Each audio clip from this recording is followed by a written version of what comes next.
আজকে সানডে বন্ধুরা, উঠে পড়লাম, কিন্তু সানডেতে তো কাজটা বেশি থাকে আমাদের। আজকে বিশেষ একটা কাজ করে নিলাম, যেই কাজটা করা একদমই পছন্দ লাগে না, কিন্তু না করলেও নয়।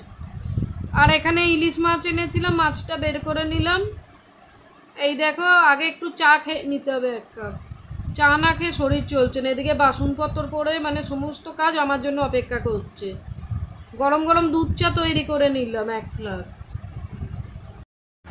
জড়ো করে রাখা মানে রাত্রিদের খাওয়া দাওয়ার বেশ কিছু বাসন আছে, সেই সমস্ত বাসনগুলোকেও ধুয়ে মেজে পরিষ্কার করে নিচ্ছি। তারপরে চা খাবো। বাসনপত্রটা ক্লিন হয়ে গেলে ভালো লাগে, জানো তো। তারপর চা খেয়ে ঘরটা তো উঠে বাসি ঘরে ঝাঁটা মারা হয়ে যায়, তারপরে রান্নাবান্নাটা করে নেব। আর আজকে আবার সানডে, কাচাকুচি, শ্যাম্পু সমস্ত কিছু থেকে যায়। শুনতেই সানডে। আমাদের হাউসওয়াইফদের কি কোনো সানডে বলে কোনো দিন আছে? উল্টে সানডেতে বেশি কাজ। সানডে কেন, যে কোনো হলিডেতে আমাদের কোনো ছুটি নেই, উল্টে আমাদের এক্সট্রা কাজ। বাসনপত্র ক্লিন কমপ্লিট। মাছটা নিয়ে সোজা চলে গেলাম, কলের মুখে রেখে এলাম। এদিকে মুখ ধোয়া হয়ে গেছে আমার কমপ্লিট। চা খেয়ে নিতে হবে এবার।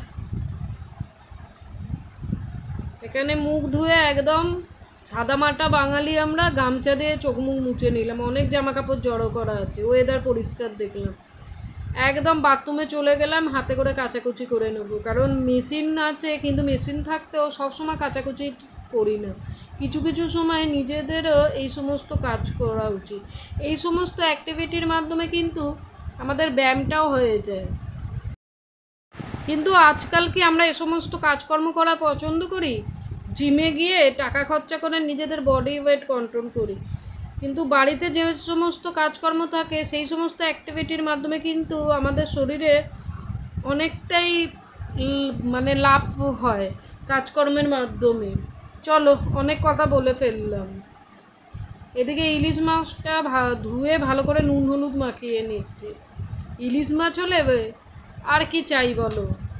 আমরা বাঙালি, আমাদের কাছে ইলিশ মাছ আর খাসির মাংস মানে হচ্ছে বিশাল ব্যাপার। আর বিশেষ করে আমাদের মতো নিম্ন মধ্যবিত্ত ঘরেতে এই সমস্ত খাওয়া দাওয়া মানে এক কথায় যাকে বলে রাজকীয় খাওয়া দাওয়া। খুব ভালো করে নুন হলুদ মাখিয়ে নিচ্ছি। ইলিশ মাছ ভাজবো, ইলিশ মাছের তেল, ইলিশ মাছের ঝাল করে কবজি ডুবিয়ে দুপুরের খাওয়া দাওয়াটা করব। এদিকে দেখো, নুন হলুদ কিন্তু মাখানো হয়ে গেছে কমপ্লিট। আর এখানে মাছগুলো আমি এক এক করে ভেজে নেব। কটা ভাজা রাখবো, কটা ঝালে দিয়ে দিতে হবে। এদিকে কিন্তু ভাজা কমপ্লিট, ঝালটাও ফুটছে।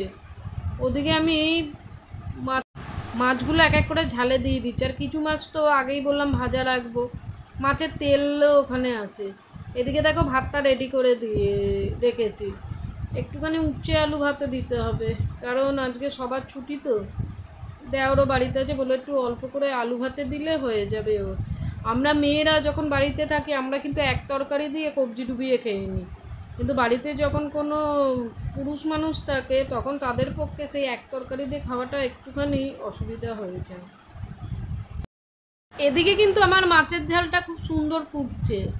লাস্টে ভাতটা বসিয়ে দিলাম, এই দেখো আলু সেদ্ধ, উচ্ছে সেদ্ধ দিয়ে ঘরদোরটা মুছে নিচ্ছে। আর যেই কাজটা আজকে করব, বিশাল চাপের কাজ, সেইটা একটু পরেই করব, তোমরা দেখতে পাবে। চলো ঘরদোরটা আগে মুছে নিই। খুব সুন্দর করে ঘরদোরটা আমি মুছে নিচ্ছি বন্ধুরা। ঝাঁটটা তো সকালে দেয়া হয়ে যায়, কারণ সকালে উঠে এত পরিমাণ তাড়া থাকে। সকালে কেন, আমাদের সারাদিনই কাজ করতে হয়, কিন্তু সকালে চাপটা থাকে বেশি। সকালে খাওয়া দাওয়া সমস্ত তো থাকে, তারপর রান্নাবান্নার ঝামেলাটা যখন শেষ হয়ে যায় তখন অনেকটা হালকা হয়ে যাই আমরা। এদিকে মোছামুছি কমপ্লিট করে নিচ্ছি। অনেকটা বেলা হয়ে গেছে, স্নানটা কমপ্লিট করতে হবে। চললাম স্নান করতে। আর সবথেকে যেটা চাপদায়ক কাজ হচ্ছে আমার শ্যাম্পু করা। 1 সপ্তাহ মানে অপেক্ষার পর আজকে শ্যাম্পুটা করে নিলাম। এই দেখো, অনেক বড় কাজ হয়ে গেল। 1 সপ্তাহের জন্য আবার ছুটি। তাহলে আসছি নেক্সট ব্লগে।